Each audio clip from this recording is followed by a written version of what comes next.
Você já parou pra imaginar como seria se o Yuta Okkotsu e o Yuji Itadori estivessem no lugar de Gojo e Geto no Inventário Oculto? O Toji ainda conseguiria matar a Riko ou essa tragédia nunca teria acontecido no mundo Jujutsu? Veremos qual vai ser o desfecho dessa situação. A missão de escolta de Riko Amanai entregue aos mais fortes aconteceu em agosto de 2006, quando Satoru Gojo e Suguru Geto eram estudantes do segundo ano da escola Jujutsu. A dupla substituta de Gojo e Geto será Yuta e Yuji do jogo do abate, que estão sendo apresentados nessa terceira temporada de Jujutsu. Tudo começa na escola Jujutsu, onde os dois seriam acionados da missão de escolta e proteção da recipiente de Tengen, que seria aceita de prontidão. E seguindo a mesma linha cronológica do canônico, a dupla do jogo do abate precisaria protegê-la durante 3 a 4 dias inteiros, tempo estimado que o Gojo manteve o infinito ativo com a guarda alta. Esse também seria o período que Fushiguro Toji teria para estudar e formar a melhor estratégia, afinal, contra Satoru Gojo ele possuía conhecimento e preparo devido ao clã Zenin e Gojo serem próximos. Neste caso, a conversa mudaria bastante, afinal, Okkotsu é um descendente distante do clã Gojo, e Itadori não possui nenhuma ligação com os 3 principais clãs. O caçador de recompensas subestimaria Yuji Itadori e teria um certo pé atrás com Yuta Okkotsu, detentor de uma energia amaldiçoada gigantesca. O mais certo a se pensar do primata é que ele também esperaria para atacar no último momento, já que a guarda geralmente se abre quando os feiticeiros da escola Jujutsu estão convencidos de que a missão foi um sucesso. E diferente de Gojo e Geto, Yuta e Itadori possuem uma resistência física e um vigor mais elevado, o que removeria a segurança do Toji de pegar eles dois cansados e com a percepção baixa, como foi com Satoru Gojo. O grupo religioso do plasma estelar seria um problema minúsculo para Yuji e Yuta, que acabariam brincando com os capangas sem ao menos usar energia amaldiçoada e, assim,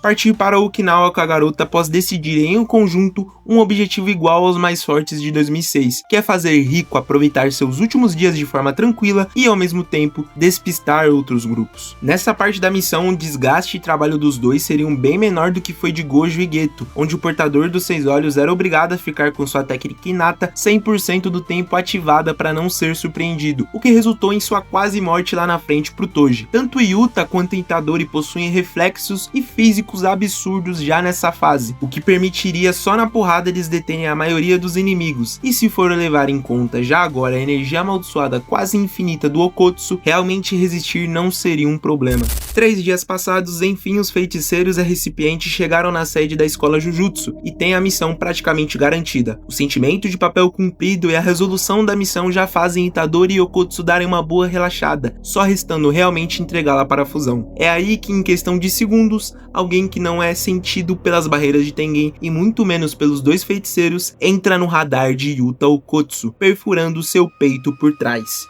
Fushiguro Toji, o caçador de recompensas.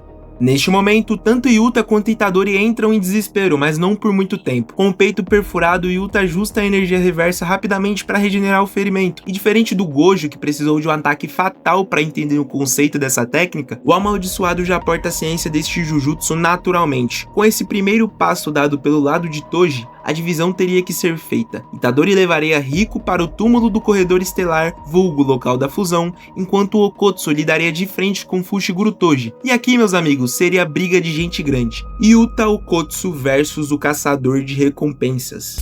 Quase na mesma idade de seu professor na época em que ele tomou uma coça do Toji, Yuta não mostraria a mesma performance. A própria energia reversa que coloquei aqui no início do combate já mostra que o Yuta tinha um preparo e arsenal muito maior do que Gojo, e poderia escolher as formas de lidar com este tipo de situação. Mas a pergunta que não quer calar: como ele derrotaria o Fushiguro Toji? Existem algumas maneiras de ver esse combate, mas antes vamos ressaltar algumas coisas. Toji fisicamente impôs pressão em Dagon, maldição de grau especial que estava surrando Maki, Megumi, Nanami e o próprio Naobito sem muitos problemas. O nível do Zenin também era suficiente para ofuscar a visão de um 6 olhos cansado. É verdade, mas ainda é um feito grandioso. E o que o Yuta poderia fazer contra isso? Muita coisa. Essa teoria é baseada principalmente em uma questão narrativa, até por isso eu classifiquei o Itadori como papel de Suguru Geto para entrar com a Amanai até a fusão. Mas se ele estivesse aqui, não teria muito tempo de vídeo para eu analisar esse combate, já que com o próprio Yuta é um desequilíbrio. equilíbrio. Dentro do jogo do abate, Yuta Okkotsu simplesmente bateu de frente com 2 feiticeiros reencarnados de grau especial e uma maldição do mesmo nível, fisicamente por sinal. Um deles possuía a maior produção de energia da história de Jujutsu,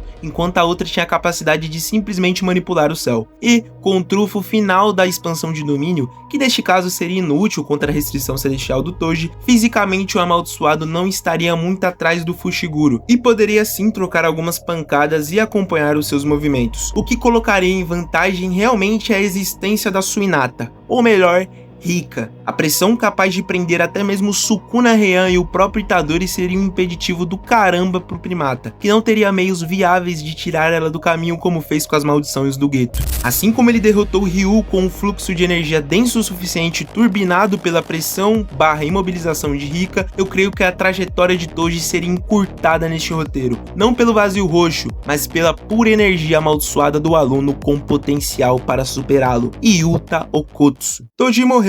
Agora que o principal inimigo já passou, basta terminar a fusão e GG o vídeo, né? Só que não. Se você achou que eu ia deixar o Itadori de fora dessa teoria apenas com um papel secundário, pode mudar de ideia. Yuji chegaria na frente do túmulo e mesmo sem o Toji ali pra matar a Manai, o destino Jujutsu seria mudado da mesma forma. O nosso protagonista jamais concordaria com o fato de Riko se entregar contra sua vontade. Afinal, vimos que ela realmente não queria se fundir com Tengen na fala para Suguru Geto. O Ruivo não pensaria duas vezes antes de pegar ela, fazer o caminho retroativo e simplesmente sinalizar a decisão para Yuta Okkotsu, mesmo com as consequências dessa decisão. Para quem não sabe, caso Tengen não consiga se fundir com o recipiente neste prazo, seu corpo evoluiria tanto que talvez pudesse se tornar um monstro instável da qual comprometeria todas as barreiras e até mesmo a vida no Japão, o que compromete o equilíbrio de todo o mundo. Tomar essa decisão significa que Yuta e Itadori estariam não apenas fazendo uma boa ação para Riko, mas sim se comprometendo de que ambos derrotariam Tengen caso fosse necessário,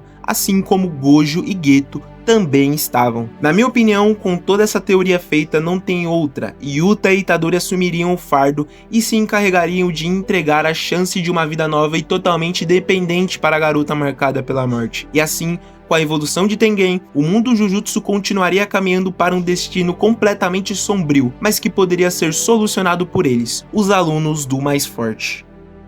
Se você gostou dessa teoria ou concorda com um ponto e outro, considere deixar o like para ajudar a gente a subir esse canal e se inscrever para acompanhar diariamente os conteúdos que a gente está postando aqui. Muito obrigado por ter assistido até aqui, vou indo nessa, valeu!